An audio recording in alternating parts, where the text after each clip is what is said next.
नमस्कार दोस्तों, मैं राहुल सिंह राजावत स्वागत करता हूं आपका मेरे YouTube चैनल पर। दोस्तों, जैसे कि मैं एसएससी जीडी 2024 के प्रीवियस ईयर मैथ के क्वेश्चन कर रहे थे, है ना। बहुत जल्दी बोल दिया।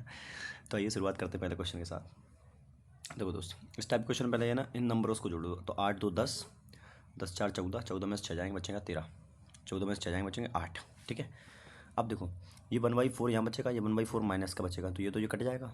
और 2/3 और 1/3 कितना होगा? 3 होगा। और 3/3 कितना होगा? 1।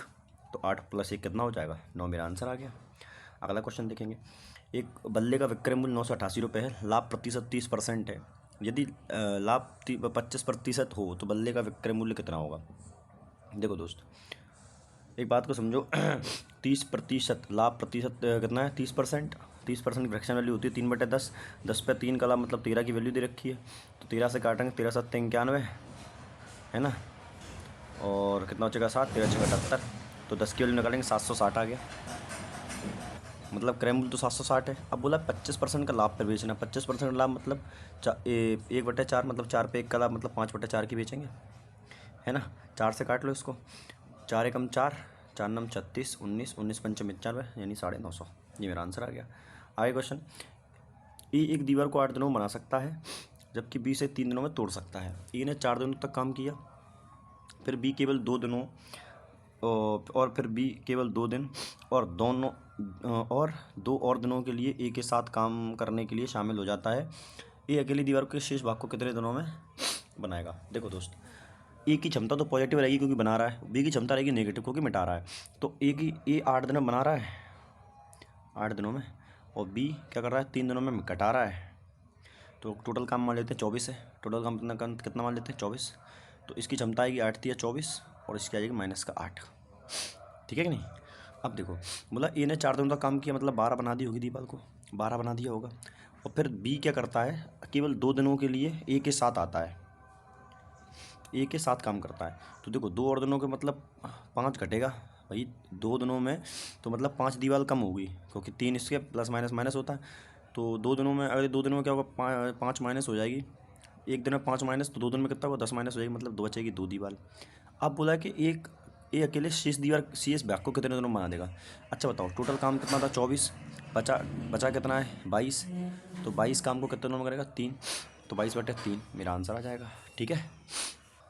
चलिए नेक्स्ट क्वेश्चन देखें। आइए, बोला एक दुकानदार 1500 रुपये अंकित मूल्य वाली शर्ट पर 20% की छूट देता है। शर्ट का विक्रय मूल्य बताओ।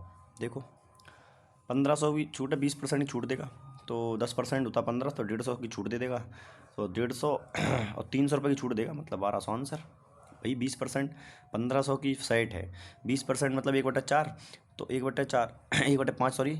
तो 1 की छूट देगा तो 5 में बेचेगा, 5 से काट दो, 5 3 15, 3 चौक 12, 1200 मेरा आंसर आ जाएगा, है ना। ऐसे छोटे क्वेश्चनों में जितना कम लिखोगे उतना जल्दी आपके सवाल होंगे, है ना। टाइम बचाना है दोस्त, टाइम को बढ़ाना थोड़ी ना। बोला एक ट्रक 30 मिनट में 20 किलोमीटर दूरी तय करता है। इसकी चाल 15 किलोमीटर घट जाती है, कमी कर दी जाती है, तो समान दूरी तय करने में कितना समय लगेगा? अच्छा, 30 मिनट में अगर 20 किलोमीटर जाता है तो 1 घंटे में कितना आएगा? 40 किलोमीटर। यही तो इसकी चाल है। तो 40 किलोमीटर पर आवर होगी इसकी चाल। 15 घटा दो, बची 25। अब बोल रहा है तो समान दूरी को तय करने में कितना समय लगेगा? समान दूरी मतलब 20 किलोमीटर की बात चल रही थी, तो 20 से करेंगे, तो 5 चौक 20, 55 25, और 60 ये घंटे में आया है। इसमें टाइम इसको चेंज करेंगे किससे? मिनट में, तो 12 से 60 से मल्टीप्लाई, तो कितनी बार जाएगा? 12, और 12 चौक कितना होता है? 48। मेरा आंसर आ गया। ठीक है भाई। नेक्स्ट क्वेश्चन देखेंगे। जुकाम हो रहा है भाई। क्वेश्चन है 2.8 आधार की त्रिज्या और 6 सेंटीमीटर ऊंचाई वाले बेलन का कुल पृष्ठ क्षेत्रफल कितना होगा? पहला 3D फिगर से पहला क्वेश्चन मेरे को हिसाब से मुझे दिखाई दिया है यहाँ पर भी। नहीं, दिख तो और भी गए हैं, सॉरी। बेलन पे पहला क्वेश्चन दिख रहा है। तो देखो, टोटल सरफेस एरिया क्या होता है? 2πr into r plus h. 2πr into r plus h, ये होता है बेलन के कुल पृष्ठ क्षेत्रफल का फॉर्मूला, है ना। तो देखो, 2 इंटू 22/7 इंटू 2πr, आर कितना है? 2.8 इंटू आर प्लस एच। तो आर प्लस एच कितना हो जाएगा? 88, वह 6 2 8, तो 88 8.8, बस काट लो भाई। देखो, पॉइंट जाएगा नीचे 10, फिर पॉइंट हटाएंगे नीचे 10, और ये 7 तो कट जाएगा 4 बार, मतलब कुल मिला के आंसर कंप्लीट दिया, मैं यूनिट डेट से जा सकता था कि भैया 4 का मल्टीपल होगा, क्योंकि 4 तो छुपा हुआ है, तो 4 का मल्टीपल भाई ये भी नहीं, ये तो था, ये नहीं था 4 का मल्टीपल, ये भी 4 का मल्टीपल नहीं था, तो मतलब 2 ऑप्शन तो मेरे कट जाते। लेकिन 8 का मल्टीपल भी होता तो 8 6 48, ये 8 का मल्टीपल था, और 8 या 24, 8 7 56, ये भी 8 का मल्टीपल था। अब बचेगा 11, तो 11 का रूल लगा लो, क्योंकि 88 है तो 11 से भी कटेगा भाई, है ना। तो देख लो, 4 1 5 5 और 8 5 13, ठीक है, और 8 5 13 भाई, ये तो 11 से कट रहा था, ठीक है। अब देखो इसको, 2 1 3 और 6 3 9, यहाँ पे आ गया 9, और 9 7 कितना होता है 16, 9 16 यानी 7 आ रहा आंसर, तो ये मेरा आंसर नहीं होता, ये मेरा आंसर हो जाता, ठीक है। सॉल्व करने में टाइम लगता, बाकी हो तो जाता, है ना। चलिए अब देखें, अगला क्वेश्चन करते हैं। बोला गया कि राम 5 दिनों का औसत व्यय 180 रुपये है, उसके पहले 4 दिनों का औसत व्यय 120 60 40 और 190 रुपये, 5वें दिन का व्यय बताओ। देखो 18 पंचे 90 होता है, यानी 900 रुपये टोटल खर्च करता है भाई। उसमें से 120 40 60, देखो ये 200 हो गया, 200 320 320 320 और 200 कितना होता, 420 520, 520 में से घटा देंगे तो 510 आता, तो 510 माइनस कर देंगे, 0 10 में से 1 गया 9, और जी कितना बचेगा 8, 8 में से 5 गया कितना बचेगा 390, मेरा आंसर आ जाएगा, ठीक है। दो संख्याओं का लघुत्तम सावर्तक 990, उनका गणनफल इतना है, तो उनका महत्तम सावर्तक कितना होता। भाई ये क्वेश्चन है ना, कईयों बार पूछ लिया गया उस क्वेश्चन। सिंपल फॉर्मूला है कि पहली संख्या गुणा दूसरी संख्या बराबर एलसीएम इंटू एचसीएफ होता है। बहुत बार आ चुका है इस क्वेश्चन इसी पेपरों में ना, तो आगे भी आएगा हो सकता है। दोनों संख्याओं का गुणनफल कितना दे रखा है, गुणनफल है 990 99 00, मैं तो आंसर लगा चुका हूँ बस, एलसीएम दिया 990, एचसीएफ बताओ, गुणा 0 से 0 खत्म, 90 से 1 और 10, मेरा आंसर आ गया, ठीक है। आगे देखेंगे। बोला एक आयताकार भूखंड के 20% की वृद्धि की जाती है, चौड़ाई में कितने % कमी करें ताकि कुल क्षेत्रफल अपरिवर्तित रहे। जब भी क्षेत्रफल समान रहे तो 20% की वृद्धि है ना, 6 से 5 से 6, तो बस 6 से 5 कर दो, उल्टा कर दो जस्ट। तो 6 से 5 करने के लिए 1/6 कितना होता है 16.5%, 16 सही 66.66%, ठीक है। आ जाइए, 8 से काटेंगे, 8 5 40, 5 25 250, 3 दूनी 6, 3 3 9, 6 9 5 14 और 1 346, मेरा आंसर आ जाएगा। अगला देखो, 3 से काटेंगे 9 और 9 दूनी 18, 18 और 14 कितना होता है 18 4 22 10 32 प्लस 7 4 11 माइनस 2 9, 32 9 कितना होता है 41। आगे देखो, बोला 3 वर्षों के लिए चक्रवृद्धि ब्याज 4500 पर इतना इतना रुपये हो जाते हैं, तो वार्षिक ब्याज बताओ। देखो आपने कई बार समझा होगा कि प्रिंसिपल और अमाउंट का रेशियो लेना पड़ता है दोस्त। तो प्रिंसिपल कितना है 4500 रुपये, अमाउंट कितना है 5989.5, पॉइंट हटाएंगे बेटा, यहाँ से 0 आ जाएगा। 5 से हज़ार कटता हुआ दिखाई दे रहा है तो काट देंगे, 5 9 45, 3 0 लगा दो।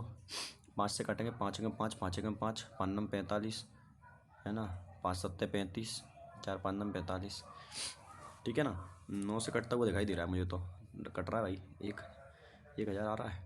यहाँ 9 एकम 9, 9 9 3 27, 2 बचे, 9 3 27 और 9 एकम 9। तो बस देखो, अब 3 साल थे तो क्यूब रूट कर देंगे भाई, तो क्यूब रूट ये आएगा 10 का, ये होता है 11 का, 10 पर 1 का ब्याज मिल रहा है, तो मतलब 10% रेट होगी। ऑप्शन है 10%, मेरा आंसर आ गया, है कि नहीं भाई। बोला है कि दो संख्याओं में छोटी संख्या का 16% बड़ी संख्या के 45% के बराबर है, यदि दोनों संख्याओं का योग इतना है 17 28 है, तो बड़ी संख्या का मान बताओ। देखो छोटी संख्या में, हाँ छोटी संख्या को सी मान लेता हूँ, छोटी संख्या का 63%, देखो 100 नहीं लगाऊंगा क्योंकि 100 से तो कट ही जाना है। बड़ी संख्या को क्या मान लूँ, बड़ी संख्या बी बोल दिया कि 45% बराबर है, तो 9 पंच 45 और 9 सत्ते 63, तो छोटी और बड़ी संख्या का जो अनुपात आएगा वो आएगा 5 और 7, कितने आएगा 5 और 7, ये किसका मल्टीप्लाई 12 का, 12 से 17 से 28 कितनी बार कटेगा, बेधड़क काटो 144 बार कटेगा, क्योंकि आपको पता होना चाहिए क्यूब है 12 का, ठीक है ना कि नहीं। तो 1 क्यूब 144, तो बोला क्या है, तो बड़ी संख्या बताओ, गुणा 7 कर दो, 7 चौक 28, सबका यूनिट डेट है, 7 चौक 28 तो 30, ये 0 8 आ रहा है किसी के लास्ट में 2 के आ रहा है, तो 7 एकम 7 और 7 एकम 7 2 9 है, 7 चौक 28, अच्छा 3 आएगा ना, 7 7 एकम 7 7 3 10, तो हो जाएगा 10, यानी 1008 जो है आपका करेक्ट आंसर हो जाएगा। ठीक है, बोला 45% छूट के बाद एक वस्तु 1100 में बेची जाती है, वस्तु का अंकित बताओ। अंकित बोले 45% मतलब 5 नम 45 और 20, तो 20 पे 9 की छूट मतलब 11 की, एक की वैल्यू आ गई 10, एक की वैल्यू 100 आ गई, सॉरी। तो बोला वस्तु का अंकित मूल्य कितना था, 2000 रुपये। खत्म हो गया सवाल। अगला क्वेश्चन, 8 मानों का औसत 36 है, 3 माह पहले भी 3 मानों को के औसत में से 4 घटा दिया जाता है, अगले 5 मानों में प्रत्येक में 5 जोड़ दिया जाता है, तो नया औसत बताओ। अब देखो प्रत्येक में 4 घटा रहा है, तो कुल मिला के 12 घटा, फिर बोला प्रत्येक अगले 5 में 5 जोड़ रहा है, तो 5 25, कुल मिला के 25 बढ़ेगा, तो कुल मिला के कितना अंतर आ रहा है, +13 का। 13 ये बटेगा कितने लोगों पे, 8 पर, तो 8 एकम 8 मतलब 0.1 तो बढ़ेगा, तो बस 0.1 एक बढ़ेगा 37 पर। ठीक है ना, सिंपल सवाल था दोस्त, ऐसा कोई दिमाग लगाने वाला क्वेश्चन था नहीं इस पर, है ना। बोला 40,000 रुपये का मूलधन 10 वर्षों के लिए ब्याज पर निवेश किया जाता है, यदि वार्षिक दर 5% है तो वह धनराशि 10 वर्ष बाद कितनी हो जाएगी, मतलब अमाउंट पूछा है कुल मिला के। अच्छा, तो 5% ब्याज कितने सालों के लिए, 10%, 10 सालों की, तो 50% ब्याज मिलेगा, तो 40,000 का 50% कितना होगा, 20,000, तो 20,000 ब्याज 40,000, ये खुद 60,000 आंसर आएगा मेरा। सॉल्व करने की जरूरत क्या है दोस्त, अगर ऐसे ही आंसर निकल रहा है तो। 3 संख्याओं का अनुपात इतना है, यदि सबसे बड़ी संख्या सबसे छोटी संख्या का योग 6,000 है, तो सबसे बड़ी संख्या सबसे छोटी संख्या का अंतर कितना होगा, 6 4 10, 10 की वैल्यू 10 बराबर 6,000, 1 की वैल्यू 600। ठीक है, तो 4 और 6 का अंतर 2 आएगा, 1200। एक घड़ी का विक्रय मूल्य इतना है, हानि प्रतिशत 28%, घड़ी का क्रय मूल्य बताओ। तो 4 7 28 बटे 25, 25 पे 7 की लॉस 18, 18 से काटेंगे इसको, तो 18 चौक 72, 18 54, 18 54, कितना बचेगा 3, तो मतलब 15 बचा, 151 हो गया। 18 8 144, कितना बचा 7, और 18 चौक 72, 384। पूछा गया घड़ी का क्रय मूल्य, मतलब 25 का तो मल्टीपल हो गई, तो देखो 25 चौको 100, हासिल आई 10, 25 अट्ठे 200, 210, हासिल आई 21, 25 दिए 75, 75 1 76, 86 96, 9600 मेरा आंसर आ जाएगा। ठीक है, बोला ए बी 5:6, BC 2:3, ABC का अनुपात बताओ। देखो बी को सेम करो भाई, बी इधर 6 जा रहा है, इधर 3 जा रहा है, तो क्या हो रहा है ये, तो 3 3 9, तो ए तो 5 रहेगा, बी 6 और 3 3 9, 5 6 9 मेरा आंसर आ जाएगा। ठीक है, आगे देखो, अमन अकेले 4 घंटे में 7 दिनों का एक पूरा काम कर 4 घंटे काम करके 7 दिनों में एक काम को पूरा कर सकता है। गीता अकेले उसी काम को 7 घंटे काम करके 2 दिनों में पूरा कर सकती है। उसी काम को 7 दिनों में पूरा करने के लिए उन्हें एक साथ मिलकर कितने दिनों काम करना पड़ेगा। देखो काम तो सेम है, तो काम सेम कर दे। अमन की क्षमता में अमन को मान लेता हूँ, ये क्षमता से 4 घंटे में 7 दिनों तक काम करता है, और वही काम गीता जो है 7 घंटे काम करके 2 दिनों में कर सकती है। ठीक है कि नहीं, 7 से 7 गया, 2 से 2 गया, तो अमन और गीता का जो अनुपात आ गया वो आ गया 1:2। अब देखो अमन की क्षमता 1, तो ये टोटल काम निकाल लूँ, यहाँ पे अमन की क्षमता कितनी है 1, तो 7 चौक 28, टोटल काम कितना हो गया 28। अब बोल क्या रहा है, तो एक साथ मिलकर प्रतिदिन कितने घंटे काम करना होगा। अब देखो तो उन दोनों की क्षमता कितनी है 3, तो 3 अब कितने दिनों में करना है भैया, 7 दिनों में करना है 28 काम को। अब देखो ना ज़रा बहुत ध्यान से कि भैया वो 3 काम कर सकते हैं एक दिन में, कितने कर सकते हैं, उन्हें 7 दिनों में पूरा करने के लिए एक साथ मिलकर प्रतिदिन कितने घंटे काम करना पड़ेगा। तो कुछ नहीं, सिंपल कर दो यार, इसके बराबर क्या दिक्कत है। देखो यहाँ रखते हैं वैल्यू को, तो भाई 3 दिन काम, 3 दिन प्रतिदिन 3 दिन काम करने के लिए 3 क्षमता से 7 दिन में काम करने के लिए x घंटे काम करना पड़ेगा, मान लेते हैं, है ना। ये कटा नहीं है, फिर कुछ ध्यान रखना, क्योंकि ये टोटल काम है।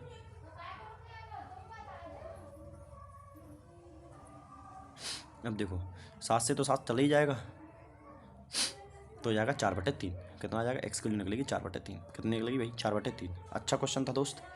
ठीक है दोस्त, ये आपका आंसर है। धन्यवाद।